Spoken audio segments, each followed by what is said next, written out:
सासंगत जी, प्यार से कहिए धन निरंकार जी।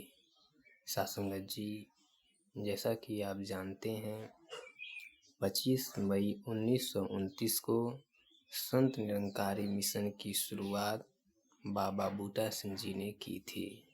आइए देखते हैं उनसे जुड़ी कुछ बातें। संत निरंकारी मिशन की शुरुआत सन 1929 में पेशावर में हुई।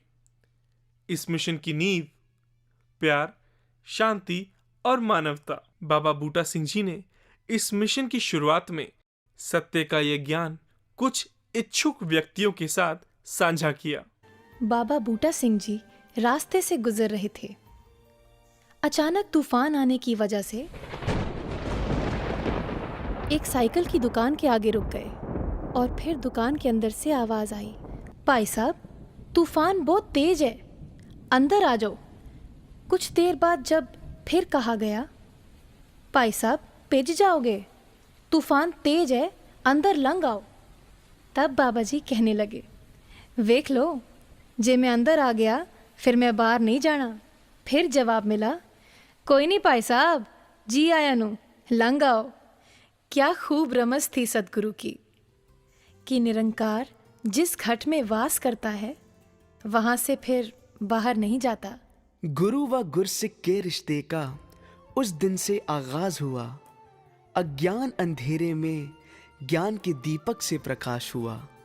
यूं मिला मिशन को अपना प्रथम गुरसिक और ज्योत जगती गई, एक दिए से दूसरे दिए तक।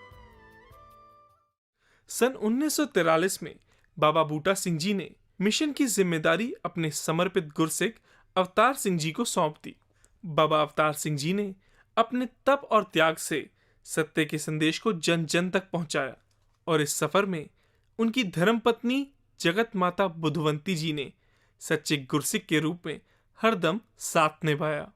सन 1947 में बंटवारे के बाद बाबा अवतार सिंह जी दिल्ली के पहाड़गंज इलाके में आकर बस गए और कुछ समय बाद निरंकारी कॉलोनी में आकर रहने लगे।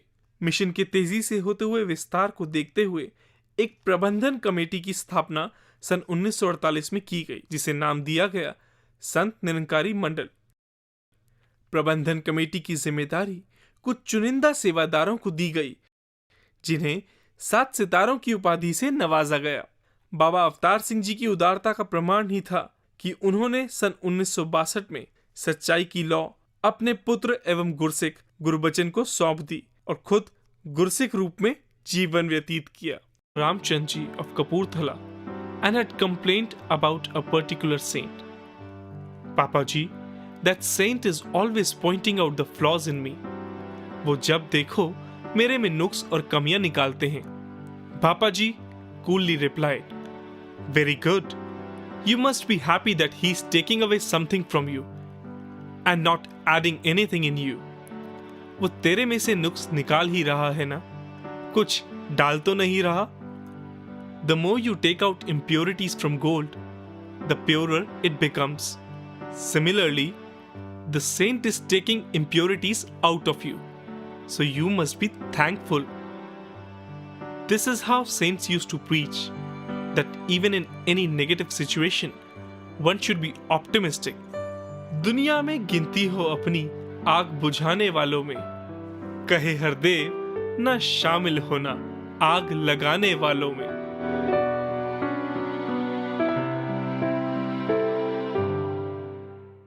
Amar Singh Ji was taking a walk along with some saints. He saw a tube well and asked a question to those saints.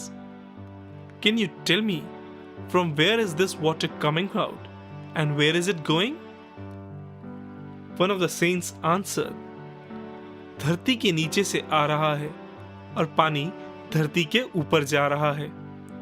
And then Bhai Sahab Amar Singh Ji explained, look, how nature is also teaching us the way to live a life.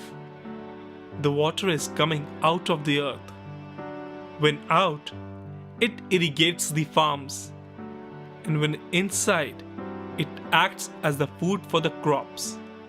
Similarly, whatever energy has been given to us by this Nirankar, be it in the form of tan, man, और धन, it should be used for serving mankind and only then it will prove beneficial. दूसरों की सेवा और परोपकार के कामों के लिए इस्तेमाल हुआ जीवन ही हमारे लिए सुखदाई और दूसरों के लिए लाभदायक होता है। मालिक दे तौफीक की बंदा एक सच्चा इंसान बने, कहे हरदेव जुड़े ईश्वर से, धरती पर वरदान बने। 1980 में बाबा हरदेव सिंह जी ने इस मिशन की बागडोर संभाली और इस मिशन को एक नया मुकाम दिया। बाबा जी ने बिना किसी भेदभाव के हर व्यक्ति को ज्ञान के साथ जोड़ा। बाबा जी ने राजमाता कुलवंत कौर जी और अपनी जीवन संगिनी माता सविंदर कौर जी के साथ देश और विदेश की यात्राएं कर इस सत्य के ज्ञान को जन जन तक पहुंचाने का प्रयास किया।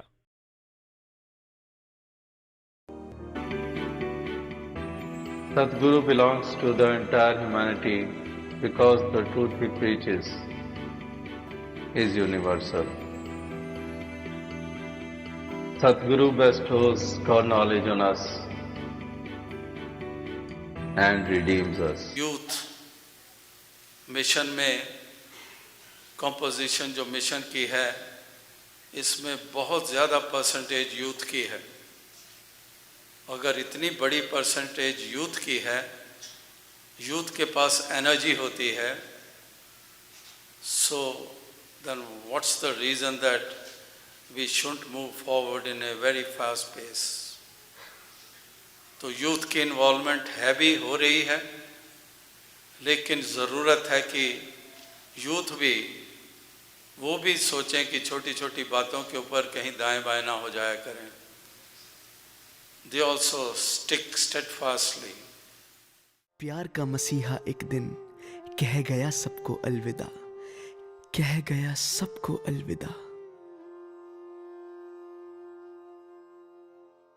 इस दिव्य सफर में एक ऐसा अलौकिक रूप भी साथ था, जिन्होंने निरंतर न केवल मिशन का प्रसार किया, बल्कि हमें संभाला, हमारे आंसू पोंछे और समय आने पर अपनी ममता का आंचल इतना बड़ा कर लिया कि समस्त परिवार उसमें छाया पा गया। हाथ रखा सतगुरु बन हम पर और दी ममता की छाया, रोशन मीनार कैसे हो जीवन हम बच्चों को सिखलाया। एक महापुरुष ने इस मिशन का अब रोशन मीनार बनना है। पहली बार गॉडफिडेंस वर्ड पढ़ने और सुनने को मिला और गूगल में उस गॉडफिडेंस वर्ड के नीचे एक सेंटेंस लिखा हुआ था, I am nothing without God but God will always be God without me. The enlightened ones before being confident they are godfident. आज इतने गैजेट्स आ गए हैं, हमने अपना बुखार देखना है तो थर्मामीटर होता है, काश कोई ब्लिसोमीटर भी होता जो हमें अपने अंदर की स्टेट ऑफ ब्लिस बता पाता, हमारे अंदर कितनी आनंद की अवस्था है। खुद पीड़ा सहकर माने बच्चों को खूब दुलार दिया, जग से जाने से पहले हमें सतगुरु का उपहार दिया। जब ऐसा लगा कि जीने का ना कोई सहारा बाकी है, ऐसे में हमें सतगुरु माँ से जीने की